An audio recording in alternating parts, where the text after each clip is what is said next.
Assalamualaikum warahmatullahi wabarakatuh. Waalaikumsalam warahmatullahi wabarakatuh. Bismillahirrahmanirrahim. Alhamdulillahirabbil alamin wassalatu wassalamu ala asrofil anbiya'i wal mursalin sayyidina wa maulana Muhammadin wa ala alihi wa sahbihi ajma'in. Pemirsa Radar Banjarmasin channel yang dirahmati Allah. Alhamdulillah hari ini kita berjumpa kembali dalam rubrik hikmah Radar Banjarmasin, tanya jawab mengenai persoalan-persoalan keagamaan yang hadir alhamdulillah bersama kita pada hari ini Guru Abdul Hafiz. Semoga Allah Subhanahu wa taala memberikan perlindungan terbaik, menjaga beliau dan memberikan kesehatan kepada beliau. Kita sapa dulu. Assalamualaikum Guru. Waalaikumsalam warahmatullahi wabarakatuh. Alhamdulillah kita berjumpa lagi. Ini sudah menjelang di akhir bulan Zulkaidah dan insya Allah sebentar lagi kita akan memasuki bulan Zulhijjah dan insya Allah mudah-mudahan Allah Subhanahu wa taala memanjangkan umur kita bertemu dengan hari raya Idul Adha nantinya. Karena itu pada kesempatan edisi kali ini ada beberapa pertanyaan yang insya Allah akan disampaikan jawabannya oleh guru kita terkait dengan ibadah kurban dan juga ada yang terkait dengan akikah, guru. Untuk menghemat waktu, beberapa pertanyaan akan ulun sampaikan saja, nanti dipersilakan kepada guru untuk memberikan penjelasan. Ini yang pertama, guru, mengenai ibadah kurban, siapa yang disuruh untuk berkurban ini? Apa keutamaannya dan apakah ada ancaman jika orang-orang yang seharusnya dia bisa berkurban itu tetapi tidak melaksanakannya? Yang pertama itu guru. Tafadhal. Assalamualaikum warahmatullahi wabarakatuh. Waalaikumsalam warahmatullahi wabarakatuh. Bismillah walhamdulillah wassalatu wassalamu ala rasulillah sayyidina Muhammad ibn Abdillah wa ala alihi wa ashabihi wa atba'ihi ila yaumil qiyamah, amma ba'du. Pemirsa Radar Banjarmasin channel yang dimuliakan Allah Subhanahu wa taala. Baiklah, langsung saja saya akan menjawab ya dengan ringkas insyaallah apa yang sudah tadi ditanyakan, yakni terkait dengan pertanyaan siapa orang yang disuruh untuk berkorban, ya kurang lebih begitu tadi pertanyaannya. Nah, orang yang disuruh untuk berkorban itu adalah tentunya kaum muslimin yang merdeka, yang dia memiliki kemampuan. Nah, sehingga kalau orang kafir tentunya tidak dituntut dalam masalah ini tentunya. Jadi kalau budak juga sama. Jadi dia adalah orang Islam yang merdeka. Kemudian dia mempunyai kemampuan. Nah, kemampuan di sini adalah dia mempunyai belanja lebih untuk untuk keperluan hidupnya dan orang-orang yang ditanggungnya, yang ditanggung nafkahnya maksudnya, yaitu pada hari raya Idul Adha dan hari Tasyrik. Jadi dia punya belanja lebih. Nah, maka dianjurkan demikian, dia dituntut atau dianjurkan untuk melaksanakan ibadah kurban. Kemudian itu yang disuruh tadi ya. Kemudian tadi pertanyaannya adalah keutamaan ya. Ya, keutamaan kurban itu ya tentunya banyak sekali. Di antaranya kalau ada beberapa hadis Nabi ya yang bisa kita kita ambil. Ya, ini di antaranya misalnya ada hadis Nabi Shallallahu Alaihi Wasallam ketika para sahabat itu bertanya kepada Rasulullah Sallallahu Alaihi Wasallam, kata sahabat, hazihil udhiyyu, apa ini penyembelihan daripada hewan kurban? Jadi kata Rasulullah, kata Nabi, sunnatu abikum Ibrahim alaihissalam. Ini adalah sunnah bapak kalian yaitu Nabi Ibrahim alaihissalam. Lalu kata mereka lagi, kata mereka para sahabat, nah, kalau begitu malana fiha minal ajri. Lalu apa bagi kami di dalam penyembelihan hewan tersebut daripada pahala? Artinya pahalanya untuk kami apa? Jadi kata Rasulullah SAW, likulli qatratin hasanatun. Setiap tetes daripada darahnya itu menjadi kebaikan. Nah, dalam beberapa riwayat juga ada ditemukan bahwa bukan saja tetes darah, tetapi juga setiap lembar daripada bulunya dan seterusnya itu menjadikan pahala kebaikan kepada yang berkorban tersebut. Jadi pahalanya Masya Allah ya sangat besar sekali. Kemudian ada juga dalam hadis ini, bisa di dalam kitab Hasyiah Syarqawi itu ada dinukilkan hadis terkait dengan kurban ini, yakni Ibnu Rif'ah itu menyebutkan ada satu hadis, kata beliau, azimu duhayakum, agungkanlah, besarkanlah duhayakum, jadi sembelihan kurban-kurban kalian. Kenapa? Fa innaha 'ala sirati matayakum, karena hewan kurban yang kita sembelih, yang kita kurbankan itu nanti menjadi tumpangan di atas sirat nanti. Nah, kemudian terakhir ya, mungkin karena banyak ya sebenarnya, dalam hadis Nabi juga, Nabi SAW bersabda, kata Nabi, tidaklah satu amal yang dikerjakan oleh manusia di hari Nahar, yakni di hari 10 dari Zulhijjah, yang lebih dicintai kepada Allah Subhanahu wa taala min ihraqid dam, yaitu mengalirkan darah daripada binatang, yang maksudnya adalah menyembelih hewan kurban begitu. Di mana nanti di akhir daripada hadis itu kata Nabi, fatibu biha nafsan. Maka kata Nabi, perbaiki berkorbanlah olehmu, fatibu biha nafsan. Artinya berkorbanlah olehmu dengan senang hati. Jadi fatibu biha nafsan. Jadi karena pahalanya sangat besar sekali, jadi kata Nabi anjurkan itu, Nabi tekankan lagi di akhir hadis itu dengan kalimat fatibu biha nafsan. Maka berkorbanlah dengan senang hati. Gitu. Nah, ini di antara keutamanya, dan tentunya sangat banyak sekali ya untuk mendapatkan takarrub kepada Allah ya tentunya juga. Nah, selanjutnya adalah terkait dengan apakah ada ancaman betul, Guru, kepada orang yang tidak berkorban. Nah, kita harus tahu dulu bahwa di antara hukum daripada ibadah kurban, terutama dalam mazhab Syafi'i, ya, saya sampaikan di mazhab Syafi'i saja, yaitu adalah sunnah muakkad. Jadi dia adalah sunnah muakkad. Jadi artinya sunat yang dikuatkan. Nah, sunat muakkad di sini bisa menjadi sunat ain kalau dia tidak punya keluarga. Sunat ain artinya untuk individunya, untuk dirinya, karena kalau dia tidak punya keluarga, nah sehingga kalau dia punya kemampuan, ternyata dia tidak melakukan ibadah kurban, maka dia dapat, bukan ancaman ya bahasanya, dia nanti dapat celaan dan makruh jadinya. Nah, andai kata dia punya keluarga, maka menjadi sunnah kifayah. Nah, sunnah kifayah itu artinya ketika dia berkorban, maka tuntutan kepada keluarga yang ditanggungnya itu sudah gugur. Nah, sehingga andai kata keluarga yang ditanggungnya itu tidak melakukan ibadah kurban, maka tidak makruh begitu, karena sudah dikerjakan oleh dirinya. Itu yang namanya sunnah kifayah.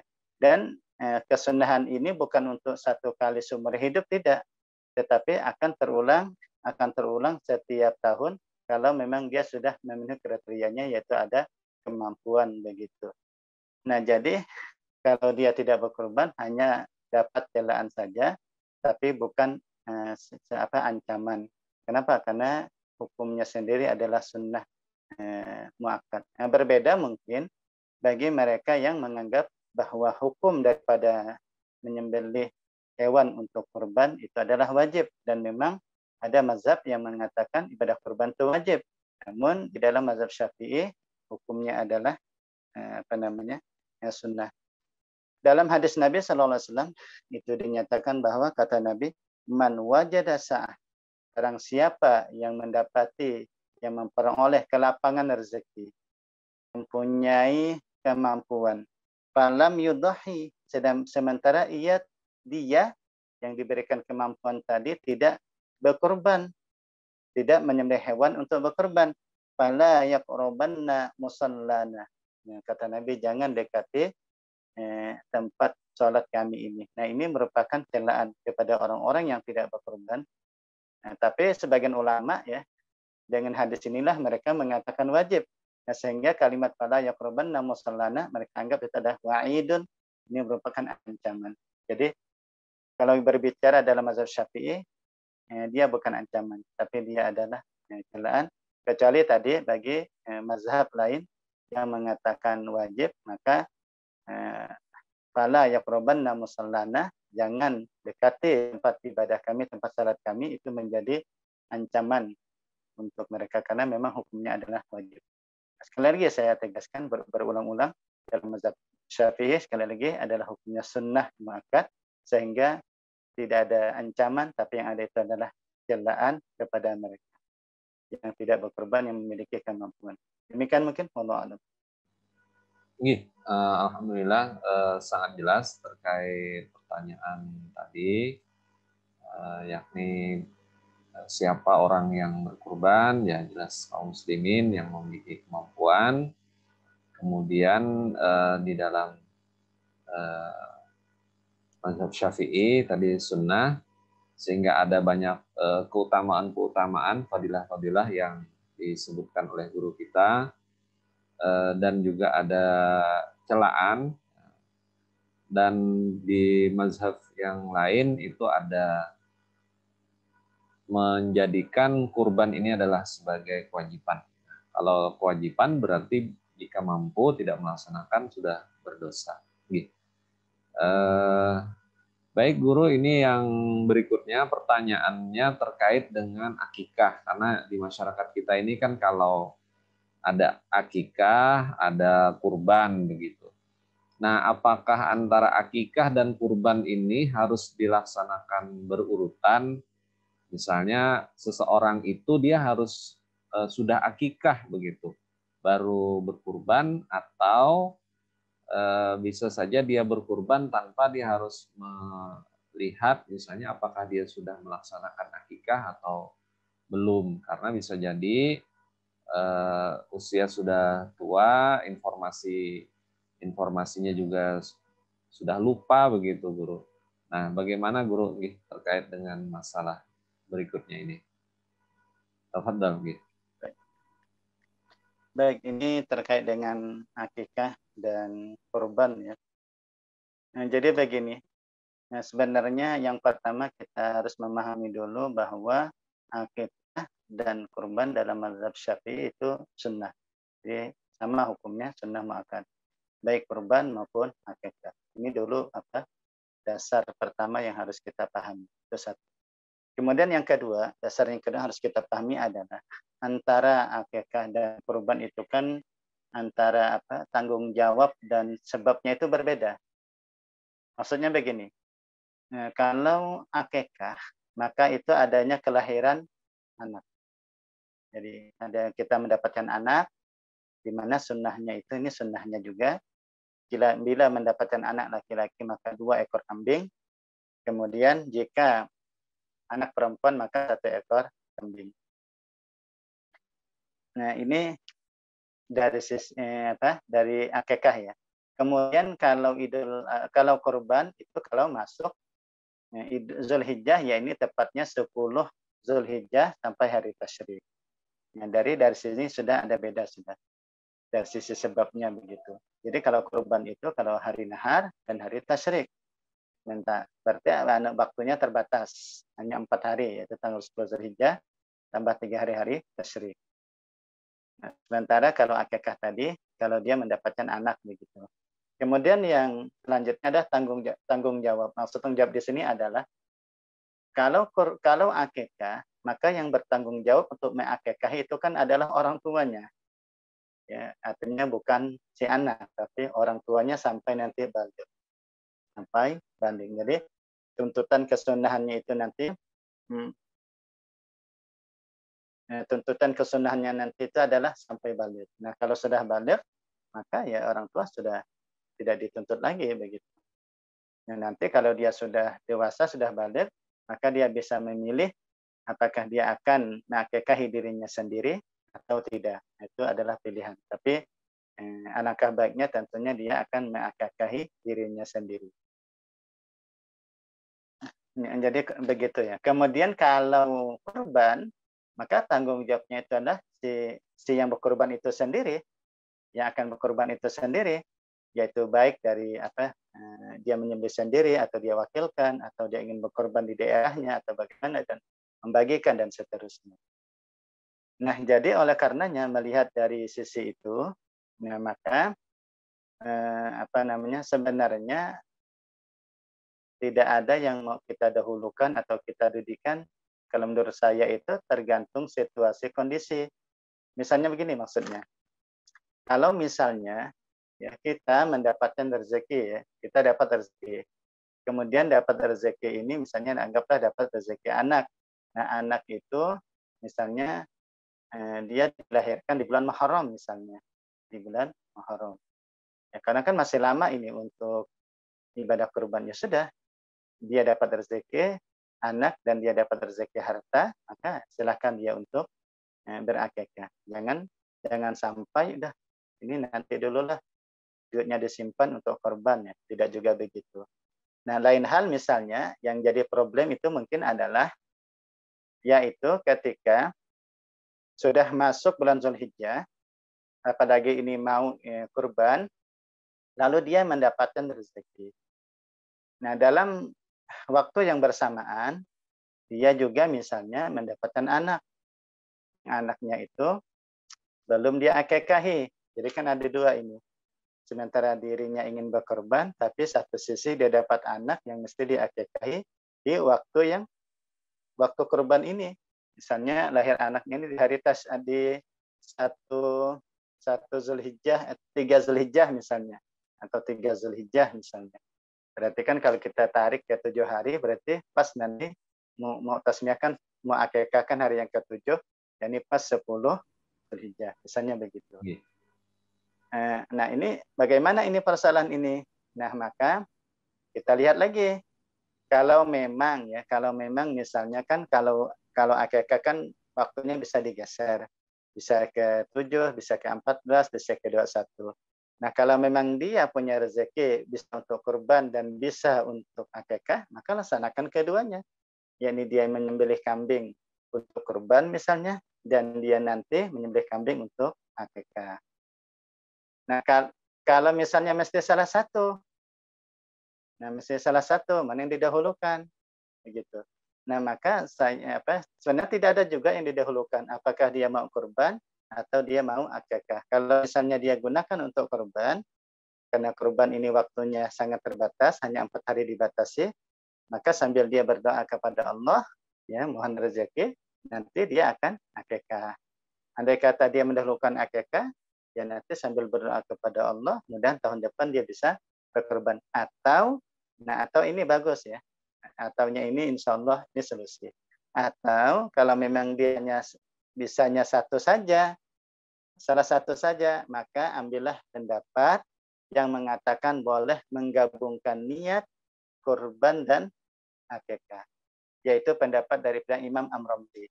Imam Syamsuddin Muhammad Ar-Ramli. Di dalam kitab Bughyah Al-Mustarsyidin itu disebutkan bahwa launa wal aqiqah wa dhahiyah lam tahsul ghairu wahid inda Ibnu Hajar wa yasulul kul inda Muhammad Ar-Ramli. Intinya bahwa andai kata pengarang kitab itu ya, andai kata berniat akekah dan kurban, jadi dia itu satu ekor kambing misalnya diniatkan 2 sekaligus, atau sapi diniatkan 2 sekaligus, yaitu niat akekah dan niat kurban. Nah, maka memang khilaf ulama, pendapat Imam Ibnu Hajar tidak bisa. Ibnu Hajar tidak bisa. Tetapi pendapat Imam Muhammad Ar-Ramli ini bisa dilakukan. Nah, guru kami menganjurkan kalau memang kita tidak mampu demikian, maka bisa kata guru kami itu yaitu mengambil pendapat daripada Imam Syamsuddin Muhammad Ar-Ramli. Nah, lalu bagaimana nanti pembagiannya? Nah, kita sudah tahu bahwa yang namanya kurban nanti itu wajib memberikannya dengan daging mentah. Ada mengatakan sunnah ya. Artinya jangan yang masak, bagi yang mentah. Tapi kan tidak disyaratkan semuanya. Yang penting ada nanti diberikan kepada fakir miskin misalnya, kepada siapapun, diberikan dagingnya itu yang mentah. Nah, sisanya nanti dimasak untuk akikah. Nah, menurut saya ini adalah satu solusi. Jadi sehingga tidak ada lagi, ini kan maaf ya, ini kadang-kadang juga sering ditanyakan. Katanya kalau belum kurban tidak boleh akikah. Dan begitu seterusnya. Jadi banyak pertanyaan yang semacam itu. Nah, saya kira dengan kita mengkaji fikih ya terkait dengan ini, insya Allah tidak akan ada kebingungan lagi mana yang didahulukan dan ini insya Allah. Dan tidak ada juga nanti pendapat-pendapat yang menyatakan kalau tidak kurban tidak ada akikah dan seterusnya. Jadi oleh karena ini sangat penting untuk kita kaji. Oke, mudah-mudahan bisa dipahami oleh Allah. Alhamdulillah. Artinya jangan sampai itu menjadi penghalang guru lah. Misalnya niat hendak kurban tapi sudahkah belumkah akikah nih begitu. Lalu akhirnya karena kebanyakan berpikir, kepanjangan berpikir tidak jadi kedua-duanya, itu jangan sampai mudah-mudahan. Alhamdulillah. Nah ini kebetulan masih terkait dengan akikah dan kurban juga nih guru, karena penyembelihan hewan. Ulun pernah menemui orang yang memotong akikah seekor sapi untuk 7 orang sebagaimana ibadah kurban. Tetapi ada juga yang mengatakan akikah itu adalah dengan kambing. Nah, ini bagaimana guru? Apakah memang akikah itu sembelihannya sama dengan kurban, boleh sapi untuk 7 orang, atau memang harus dengan kambing begitu, guru? Tafadhol, guru. Baik. Kalau kita membaca ya di dalam kitab-kitab fikih, wabil khusus dalam kitab fikih mazhab Syafi'i, bahwa tadi sudah juga saya singgung tadi, yaitu disunnahkan ketika kita mendapatkan anak laki-laki dengan 2 ekor kambing. Jadi kalau kita dapat anak perempuan, maka sunnah dengan 1 ekor kambing. Begitu. Nah, memang ini yang jadi sering ditanyakan, yang jadi pertanyaan juga adalah ini kan kambing. Lalu bagaimana dengan sapi? Apakah bisa dengan sapi begitu? Nah, maka di dalam beberapa kitab ya saya baca itu, ya, terutama dalam mazhab Syafi'i, itu bisa. Kenapa? Karena akikah ini para ulama itu menyerupakannya dengan kurban. Makanya kalau kita perhatikan dari sisi syarat binatangnya, kemudian syarat umurnya, dan seterusnya itu kurang lebih sama antara kurban dengan akikah begitu. Nah, oleh karenanya apakah boleh pakai sapi? Ya jelas boleh pakai sapi. Apakah boleh kita patungan ke bahasanya itu dengan 7 orang? Maka itu juga diperbolehkan. Nah, untuk lebih jelasnya ini ada satu pernyataan ya dari para ulama. Wa fi ashabina asy-Syafi'iyah wal Malikiyah bihaqqi tasbihil aqiqah bil udhiyah khassuha bil an'am. Nah, jadi pada ashab kami, yakni dari kalangan mazhab Syafi'iyah dan Malikiyah, mazhab Maliki, itu dengan menyerupakan akikah dengan kurban, maka mereka pun akhirnya mengkhususkan untuk bolehnya akikah itu dengan binatang ternak, yakni al-ibil, wahya al-ibilu, wal baqaru, wal ghanamu, yakni unta, sapi, dan kambing.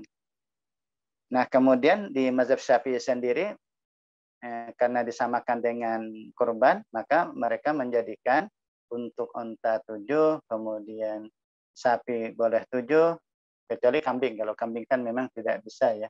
tidak bisa patungan. Jadi kalau untuk satu orang maka tidak bisa untuk sampai satu kambing 7 orang itu tidak bisa. Jadi kalau kambing ya untuk satu orang. Jadi tidak bisa patungan. Nah, apa yang mendasari mereka? Yaitu hadis Nabi Shallallahu Alaihi Wasallam. Kata Nabi, man wulida lahu gulamun, barang siapa dia mendapatkan anak, yaitu anak fal ya'uqqa anhu minal ibil wal baqar wal ghanam. Hendaklah dia mengekakahinya, baik itu dengan unta, dengan sapi ataupun dengan kambing. Jadi dengan demikian kesimpulannya adalah bahwa dalam hal akikah ya, boleh dengan kambing, boleh juga dengan sapi, boleh juga dengan unta. Untuk sapi dan unta boleh untuk 7 orang. Nah, kemudian kalau ditanyakan mana yang lebih afdal untuk akikah ini, apakah dengan kambing atau dengan sapi? Maka untuk akikah jawabannya adalah lebih afdal dengan kambing. Kenapa lebih afdal dengan kambing? Karena itu adalah yang dilakukan oleh Rasulullah SAW, di mana Nabi ketika mengakikahi cucu beliau ini Sayyidina Hasan dan Sayyidina Husain, yaitu dengan kambing kibas. Nah, kemudian untuk tambahan saja, untuk tambahan dari pertanyaan yang sering juga ditanyakan, kalau tadi dikatakan anak laki-laki 2 ekor kambing, pertanyaannya apakah mencicil begitu? Mencicil tahun 1 ekor kambing, tahun depannya 1 ekor kambing. Maka jawabannya adalah yang saya pahami ya dari membaca beberapa kitab fikih Syafi'iyah, bahwa sebenarnya tadi hukum asal sunnah untuk 2 ekor kambing untuk anak laki-laki. Akan tetapi andai kata dia cuma mampu untuk 1 ekor kambing, maka dia sudah mendapatkan kesunahan. Jadi oleh karenanya kalau memang dia mampunya 1 ekor kambing, ya sudah 1 ekor kambing saja. 1 ekor, maka dia sudah mendapatkan aslu sunnah, sudah mendapatkan kesunahan. Lalu apakah dia nanti melakukan lagi? Tidak perlu. Karena akikah itu tidak lagi dianjurkan untuk diulangi. Kalau sudah dilakukan 1 kali itu, maka dia tidak lagi untuk kedua kalinya. Nah, kalau dilakukan untuk kedua kalinya, kalau ibarat tadi orang itu mencicil katanya karena tadi baru 1 ekor kambing, maka penyembelihan yang keduanya itu dianggap bukan akikah, tapi hanya dianggap sebagai sembelihan biasa. Jadi hanya sedekah saja. Jadi oleh karena itu agama tidak akan memberati kita. Kalau memang kita mampu 1, ya sudah 1. Sudah dapat asal sunnah, tidak perlu lagi memikirkan cicilannya. Karena andai pun kita lakukan juga, tidak dianggap sebagai akikah, tapi hanya dianggap sebagai penyembelihan biasa. Demikian mungkin mudahan bisa dipahami. Wallahu a'lam. Alhamdulillah. Ini mohon maaf Guru, ada sebenarnya masih terkait dengan yang tadi, Jarpian tadi soal membeli patungan. Nah, bolehkah misalnya, ini ada pertanyaan juga, misalnya dalam patungan itu ada yang niatnya mau akikah, ada yang kurban begitu, 7 orang ini Guru. Apakah itu dibolehkan seperti itu? Dalam 1 ekor sapi misalnya. Baik. Dengan niat yang berbeda maksudnya ya? Betul Guru. 7 orang ini beda-beda, ada yang mau akikah, ada yang mau kurban. Kalau kita membaca di dalam kitab Majmu' Syarah Muhazzab, Imam An-Nawawi itu sangat jelas menegaskan bahwa di situ beliau memperbolehkan. Jadi kata beliau di situ boleh kita itu berkorban ya, yang 1 ekor sapi untuk 7 orang, walaupun dengan niat mereka yang berbeda. Jadi watu jazu'ul badana an sab'ah wa kazal baqarah. Jadi boleh dan sah untuk 1 sapi untuk 7 orang, demikian juga unta ya. Jadi sah unta untuk 7 orang, demikian juga sapi. Sawa'un kanu ahla baitin au buyutin. Sama ada mereka itu dalam 1 rumah atau untuk beberapa rumah.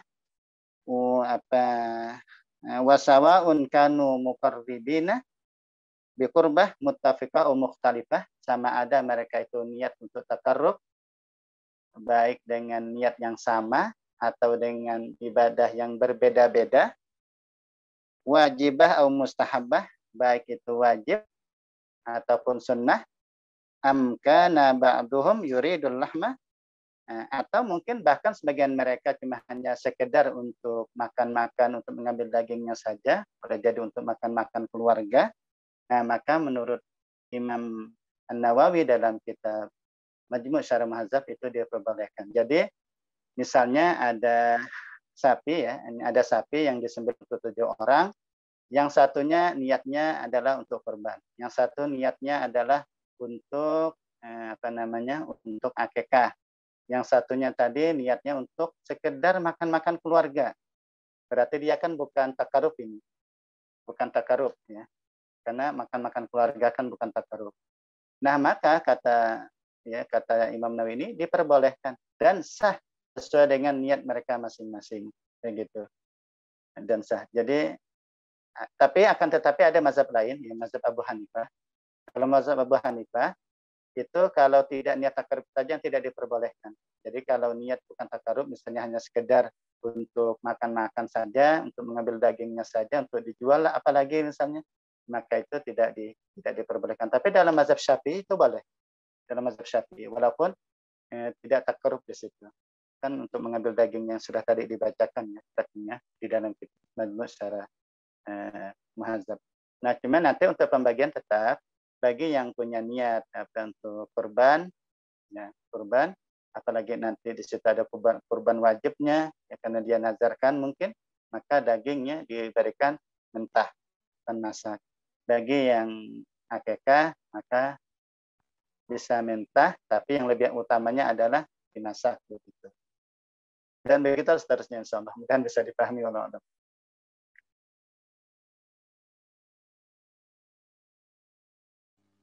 Alhamdulillah banyak pertanyaan-pertanyaan yang sudah dijelaskan oleh guru kita, dan ini menjadi solusi dari persoalan-persoalan yang mungkin sering kita temui. Dan ini masih ada beberapa pertanyaan guru yang terkait dengan kurban. Selanjutnya pertanyaan dari saudara kita yang ingin berkurban tetapi mempunyai tanggungan utang, guru. Nah, apakah boleh orang yang memiliki tanggungan utang ini berkurban? Karena kalaupun dana yang digunakan untuk berkurban itu dibayarkan ke utang, belum cukup juga untuk melunasi utang tersebut, yang mungkin misalnya cicilan rumah mungkin yang jangka waktunya lama. Nah, apakah boleh orang seperti ini, atau yang mana kira-kira yang lebih utama untuk diselesaikan, guru? Pertanyaannya kurang lebih demikian. Baik. Kurban tadi sudah disampaikan hukumnya adalah sunnah, ya, kalau dia sunnah muakkad. Nah, maka tentunya ada, kalau kita dalam beribadah sunnah itu kan ada aturan-aturan juga kan begitu. Nah, sementara membayar hutang itu adalah wajib, gitu, kewajiban. Nah, maka ini untuk fondasi dasarnya dulu maksudnya. Maka kita tidak diperbolehkan mengutamakan yang sunnah ketimbang yang wajib. Jadi sederhananya begitu. Bahkan termasuk tipu daya syaitan adalah di mana orang-orang itu didorong untuk banyak mengerjakan amal sunnah, namun mengabaikan daripada amal wajib. Maka itu juga termasuk satu kerugian. Yang bagusnya ada. Maka kata Al-Habib Abdullah Al-Haddad, orang yang hanya mengerjakan sunnah-sunnah saja, walaupun dia tidak ada mengerjakan amal sunnah, orang yang mengerjakan amal wajib saja, di amal wajib saja dia kerjakan, namun dia tidak mengerjakan amal sunnah, maka itu lebih baik ketimbang orang yang mengerjakan amal sunnah banyak sekali, namun dia mengabaikan yang wajib. Nah, jadi oleh karenanya, kalau berbicara mana yang didahulukan, apakah nanti kurban atau membayar hutang, maka dilihat dulu. Kalau hutangnya itu sudah jatuh tempo, maka kalau sudah jatuh tempo itu kan wajib kita akan membayar hutang kita. Wajib kita membayar hutang karena sudah jatuh tempo. Nah, maka kalau sudah jatuh tempo, maka bayar hutang dulu, jangan sampai kurban. Karena ini wajib, sementara kurban itu adalah sunnah. Nah, atau misalnya karena ini merupakan kewajiban, jadi pada dasarnya kalau sudah jatuh tempo, harta ini harta milik dia, milik yang kita berhutang itu. Pada dasarnya begitu. Nah, makanya ya bayar hutang.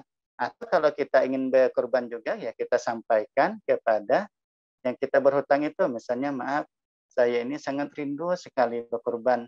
Sangat rindu, sudah bertahun-tahun sudah niat. Nah, bagaimana saya minta izin untuk ditangguhkan lagi hutang ini, ditempuhkan lagi, karena saya ingin berkorban. Nah, kalau diizinkan, ya silakan kita berkorban. Kalau tidak, jangan dilakukan. Itu kalau hutang jatuh tempo. Nah, kalau misalnya belum jatuh tempo, nah maka boleh kita berkorban. Karena sebenarnya kewajiban kita bayar hutang kalau memang sudah sampai jatuh tempo. Kalau dia belum jatuh tempo atau tidak, ya tidak. Maka oleh karenanya, kalau belum jatuh tempo, silahkan kita berkorban. Nah, nanti tapi tetap ya sambil berupaya berusaha untuk membayar hutang kita. Demikian Allah.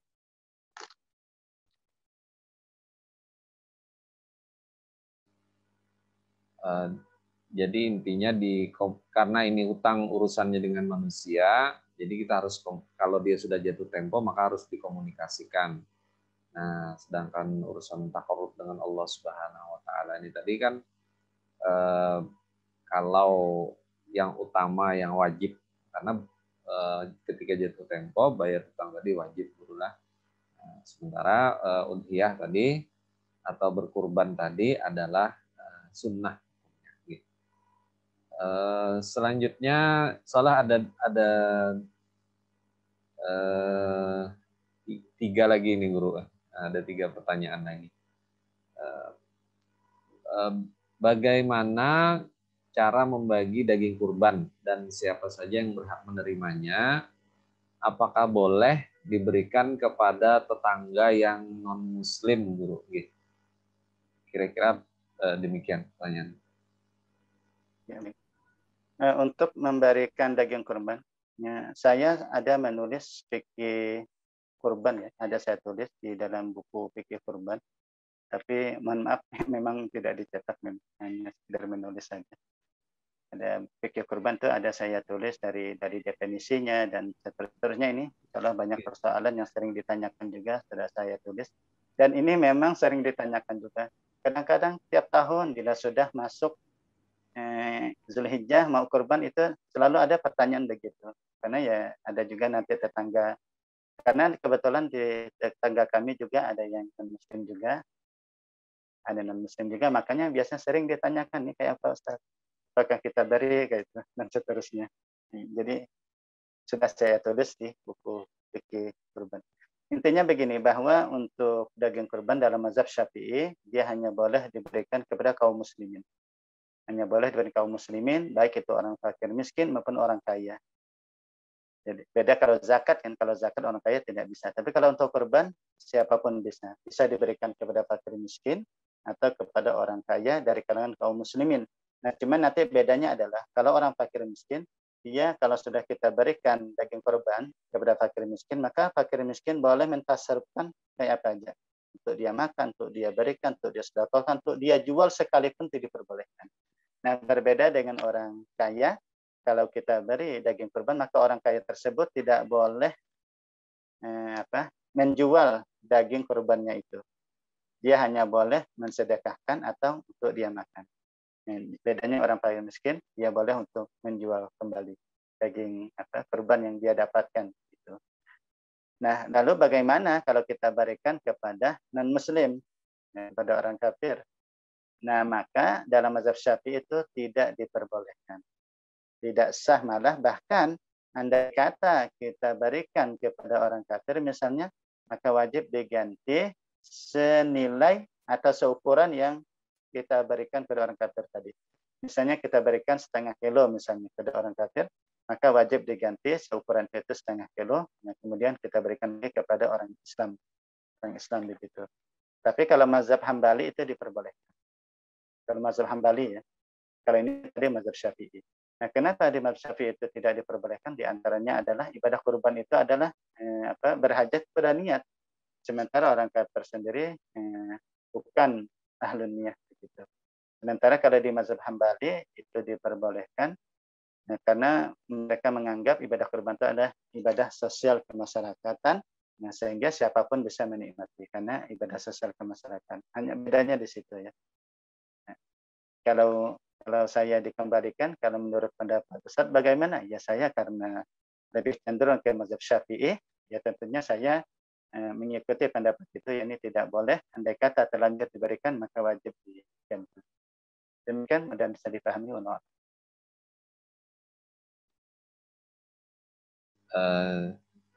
Alhamdulillah penjelasan yang mudah tadi kita untuk pahami. Dan insyaallah nih ada pertanyaan lagi terkait dengan bantuan sapi kurban nih, Ustaz. Nah, biasanya kan ada dari pemerintah begitu atau ada perusahaan-perusahaan yang membagikan hewan kurban diserahkan kepada masyarakat, tetapi diserahkan sapinya begitu. Tidak ada ini yang berkurban siapa begitu disebutkan. Nah itu sementara kan kurban itu ada 7 orang. Bagaimana memotong sapi yang seperti ini bagaimana niatnya? Tidak ada nama-nama orang yang berkurban. Apakah dipotong sebagaimana hewan kurban atau bagaimana, Ustaz? Ya, baik, ini juga pernah ditanyakan dan juga ada saya tulis juga ini dalam fikih kurban. Intinya begini, bahwa sebenarnya harus kita pahami bahwa ibadah kurban itu kan satu ibadah yang dia punya aturan, punya aturan, punya syarat dan seterusnya. Ini harus kita pahami. Jadi tidak dengan semau kita, dengan sekehendak kita. Nah, oleh karena itu dan karena ini merupakan ibadah, maka prinsip pertamanya ya harus belajar dulu, harus ada ilmunya dulu, harus ada ilmunya dulu. Nah, jangan mau kita begitu. Nah, untuk menanggapi pertanyaan tadi, ya setidaknya gini dulu, perusahaan ya, karena kan ada ini banyak perusahaan yang memberi. Nah, maka boleh jadi ada beberapa kemungkinan. Boleh jadi yang pertama, kemungkinan pertama, dia sebagai pemilik perusahaan. Misalnya dia punya perusahaan, dia sebagai pemiliknya, maka dia memberikannya itu atas nama pribadinya. Jadi pribadinya untuk berkorban di satu tempat, ya kan tidak jadi masalah. Ini saya ingin berkorban, saya berikan di sini atas nama diri saya misalnya. Atas nama diri saya, maka untuk disembelih. Maka itu kan tidak masalah. Karena juga sudah jelas kan kepemilikannya, yaitu milik dia sendiri. Atau boleh jadi juga ini memang diambil dari dana perusahaan, yang perusahaan itu banyak pemilik modalnya mungkin. Nah, kalau itu diambil dari dana perusahaan, sementara perusahaan itu adalah banyak pemilik modalnya, apalagi atas nama perusahaan, maka itu tidak bisa, karena tidak jelas. Apalagi sapi itu hanya 7 orang. Kalau kambing ya 1 orang. Jadi tidak bisa nanti lalu ini akikah untuk PTA misalnya. Tidak bisa. Dan tidak sah. Tidak sah sebagai korban. Berarti hanya sekedar sembelihan biasa. Nah, kemudian yang ketiga, nah ini menurut saya ini solusi yang ketiga. Nah, yang ketiga ini, mungkin solusi untuk yang ketiga ini adalah si perusahaan itu, misalnya anggaplah dia ingin mengeluarkan berapa, 7 ekor sapi misalnya, atau 10 ekor sapi, atau dia punya dana senilai itu, diberikan saja kepada karyawannya, yang mungkin karyawan yang berprestasi, yang dia punya kerja yang cukup baik misalnya, diberikan kepada karyawan. Atau bisa juga dia berikan kepada masyarakat, tapi nah ini ada catatan, akan tetapi ini harus jelas siapa-siapa orangnya. Kenapa? Karena tidak bisa juga, karena ibadah kurban itu perlu niat. Nah, kalau tidak jelas tidak bisa. Anggaplah misalnya dia berikan kepada karyawannya. Misalnya kalau 7 ekor sapi, agak susah ngitungnya ya, 10 ini namanya, 10 ekor sapi, berarti kalau 7 orang berarti kan 70 karyawan. Kita 70 karyawan, jadi satu sapi 7 orang. Nanti catat itu, ini sapi A, namanya A, B, C, D, dan seterusnya. Ini B, sapi B, sapi yang kedua, namanya ini terus. Dan disampaikan kepada yang bersangkutan. Nah, kemudian setelah sapi, kan berarti hibah nih. Jadi berarti dari perusahaan memberikannya kepada karyawan. Dan setelah karyawan bersangkutan menerima, maka tanggung jawab untuk korban ya kepada karyawan itu.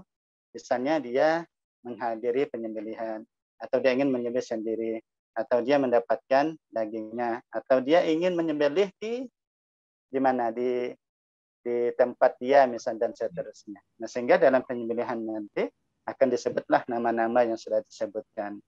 Atau misalnya kalaupun mau juga si perusahaan itu dia berikan ke salah satu karyawan, maka dia sembelih ini kurban untuk nama si fulan dari PT ini. Kalau nyebut dari PT tidak masalah ini. Tinggal namanya begitu.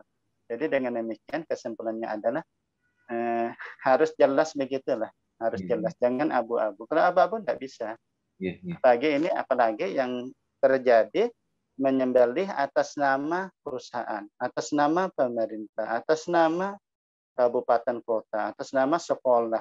Itu tidak bisa. Jelas itu tidak sah sebagai hewan kurban. Niatnya bagus memang untuk saling berbagi dan seterusnya, tapi kan tidak cukup itu. Dalam ibadah itu ada aturan. Ya demikian mungkin mudah bisa dipahami. Barakallah. Jadi pemirsa Radar Banjarmasin, yang penting jadi catatan dan berulang kali ditegaskan guru kita di sini adalah bahwa ini adalah ibadah begitu. Sehingga ibadah ini perlu ilmu, dan mulai dari niatnya tadi ada beberapa persoalan sudah di atas disinggung. Kemudian berapa hewannya begitu yang dipotong, kemudian berapa orang di dalam satu hewan itu, kemudian bagaimana membagikannya, semuanya sudah diatur di dalam hukum fikih ya begitu. Nah, dan namanya hukumnya sudah ditetapkan oleh Allah Subhanahu wa taala, sehingga kita laksanakan saja. Jadi tidak bisa misalnya kalau tidak dibagikan kepada non-muslim ini tidak toleransi begitu. Tidak bisa dibilang begitu, karena muamalah yang lain kita masih sangat banyak dengan tetangga kita yang non-muslim. Jadi tidak bisa dikatakan seperti itu. Demikian juga nih soal ketika sapi dari pemerintah atau perusahaan. Nah, ini ada masalah akad begitu guru ya. Akad bahwa ini sapi dihadiahkan dulu kepada orang-orang, karena ini yang berkurban ini orang begitu. Ada orangnya ini adalah muslim begitu, dan dia menjadi mampu untuk berkurban karena dapat hibah tadi begitu.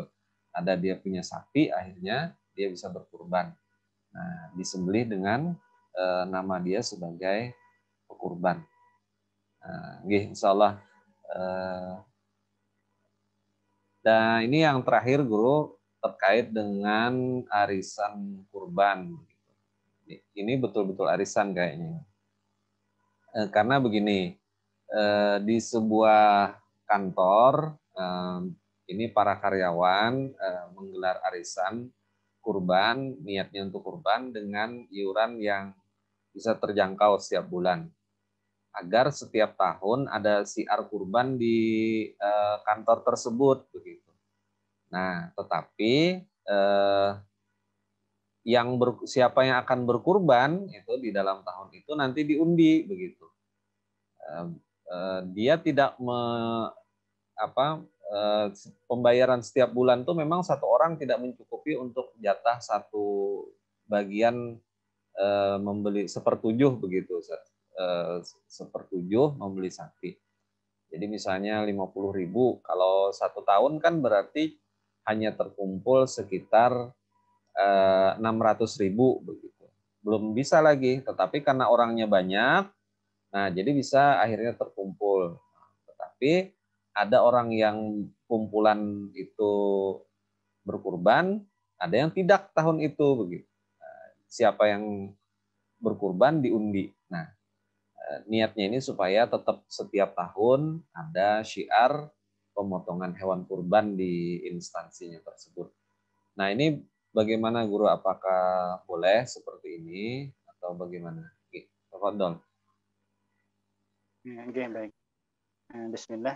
Jadi untuk arisan kurban ya, ini kan berarti ada dua fakta, ada dua hal di sini. Yang pertama, adalah terkait dengan dia kurban, yakni dengan cara hutang. Jadi arisan itu kan hutang. Yang kedua, arisan itu sendiri. Nah, bahwa kalau kita melihat dari praktek arisan, ya fakta daripada arisan itu pada dasarnya dia adalah hutang. Jadi kayak semacam menghutangi begitu. Jadi kalau yang terkait dengan kurban tadi berarti seseorang bisa berkurban itu karena dapat pinjaman ya dengan bahasa arisan.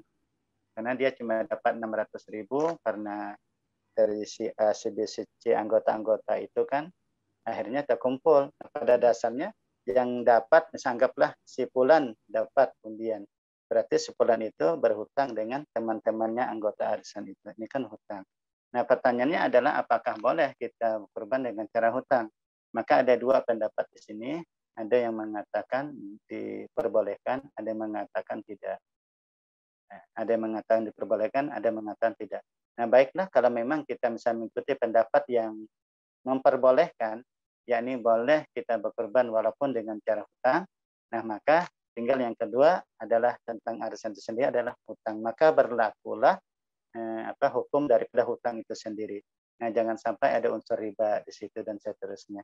Dan perlu kita ketahui bahwa binatang itu kan harganya kadang turun, kadang naik, kadang stabil begitu. Nah, kadang-kadang mohon maaf terjadi di masyarakat itu ketika misalnya hari ini anggaplah harga sapi 15 juta.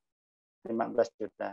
Nah, kemudian dia dapat nih, hari ini saya misalnya dapat undian, maka saya mendapatkan pinjaman dan seterusnya itu sehingga saya bisa membeli sapi dengan harga 15 juta. Tahun berikutnya, tahun depannya, sekalinya naik sapi melonjak misalnya 18 juta. Berarti kan dapatnya tetap 15 juta itu. Harus Anda tetap dapat 15 juta. Yang 3 jutanya itu kadang-kadang dipinta lagi ke anggota yang lain. Nah, ada yang praktek seperti itu. Nah, itu riba, itu tidak diperbolehkan. Ya, karena juga hutang. Kita membayar hutang itu ya sebagaimana yang kita pinjam itu. Kalau memang 600.000 ya 600.000. Kalau memang kita misalnya 1 juta ya 1 juta begitu. Tidak boleh begitu. Nah, kemudian yang juga terjadi ketika harga turun, dan ini 15 juta, entah ekonomi apa, turun tinggal 12 juta. Maka yang sudah dapat 15 juta tahun yang kemarin itu mengembalikan. Begitu. Nah, ada yang model seperti itu. Model ada yang seperti itu. Nah, maka ini menurut saya itu tidak benar seperti itu. Karena yang harus kita pahami adalah arisan ini pada hakikatnya adalah hutang piutang yang berlaku hukum hutang piutang itu sendiri. Jadi antaranya adalah kita tidak boleh melebihi dalam hal pembayaran hutang itu sendiri. Itu aja mungkin yang harus kita betul-betul kita perhatikan begitu. Jangan sampai kita beribadah kurban, tapi satu sisi kita melanggar hukum Allah yang lain, apalagi sampai terlibat dari riba yang besar-besar itu. Nah, sunnah kita lakukan, keharuman kita kerjakan. Nah, ini rasanya kurang pas. Oleh karena lagi-lagi ya harus ada ilmunya lah. Kalaupun kita ingin arisan, kita ingin arisan, kalaupun kita mengambil pendapat yang pertama diperbolehkan saja kurban dengan cara hutang, nah maka untuk masalah arisan itu harus betul-betul dipelajari sistemnya bagaimana, biar betul-betul terhindar daripada riba itu sendiri. Demikian mungkin Allah. Barakallah. Jadi kalaupun memang saudara-saudara kita ini semangat syiarnya ini tinggi, supaya di instansinya ada pelaksanaan hewan ibadah kurban setiap tahun, tetapi terkait teknis arisan, karena terkait dengan hutang piutang tadi gurulah, sebagian disampaikan guru kita tadi, maka ini harus benar-benar disusun aturan mainnya yang sesuai dengan syariat hutang piutang juga begitu. Tidak boleh sampai justru saudara-saudara kita yang bersemangat ini tadi justru jatuh ke dalam dosa yang lain begitu, dan ini lebih berat dosanya, masalah riba ini kan. Nah,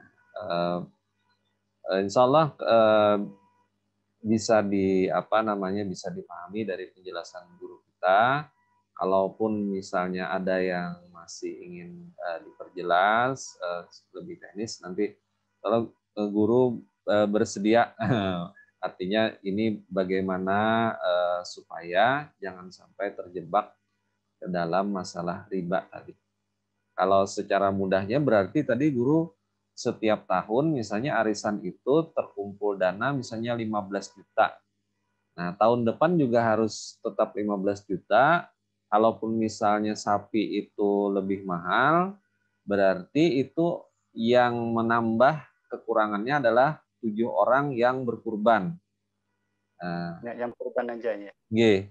Kalau ternyata lebih murah sapinya dari 15 juta, nah itu berarti kelebihannya adalah rezeki yang 7 orang ini gurulah juga Ya, dikembalikan kepada yang 7 orang juga. Nah, artinya yang dikumpulkan itu adalah uang. G. G, guru. ya tidak. G. Alhamdulillah. Alhamdulillah pemirsa Radar Banjarmasin, demikian tadi penjelasan guru kita. Mudah-mudahan kita bisa mengambil manfaatnya dan mudah-mudahan kita semakin bersemangat untuk melaksanakan ibadah-ibadah kurban yang disebutkan oleh guru kita tadi adalah ini untuk mendekatkan diri kita kepada Allah Subhanahu wa taala. Mudah-mudahan pian-pian seberataan dimudahkan rezeki oleh Allah Subhanahu wa taala. Masih cukup banyak kesempatan untuk menyiapkan diri sampai menjelang hari raya Idul Kurban nantinya. Kepada guru kita, Guru Abdul Hafiz, sebelum kita tutup, mohon nasihat sebagai kalimat penutup untuk malam hari ini. Fadal guru. Ya, baik. Bahwa kita ya kalau sebagai seorang kaum muslimin, insya Allah ya mudah-mudahan kita diberikan semangat untuk senantiasa beribadah kepada Allah. Ya salah satunya ibadah yang mau kita hadapi ini adalah ibadah kurban. Nah, karena banyak sekali hikmah dari ibadah kurban ini yang dapat kita ambil tadi yang sudah saya sampaikan tadi. Dan yang juga sangat penting juga mungkin ingin saya sampaikan adalah bagaimana ibadah kurban ini sebagai sabda Nabi sunnatul abikum Ibrahim alaihissalam. Jadi bagaimana kita menteladani rangkaian-rangkaian peristiwa yang dialami oleh Nabi Ibrahim dan Nabi Ismail.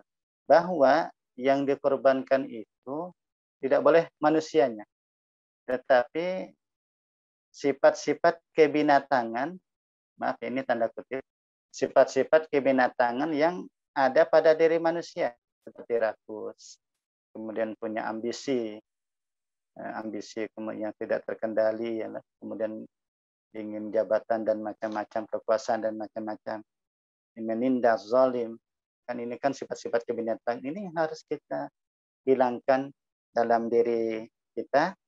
Nah, sehingga dalam bentuk penyembelihan daripada hewan kurban.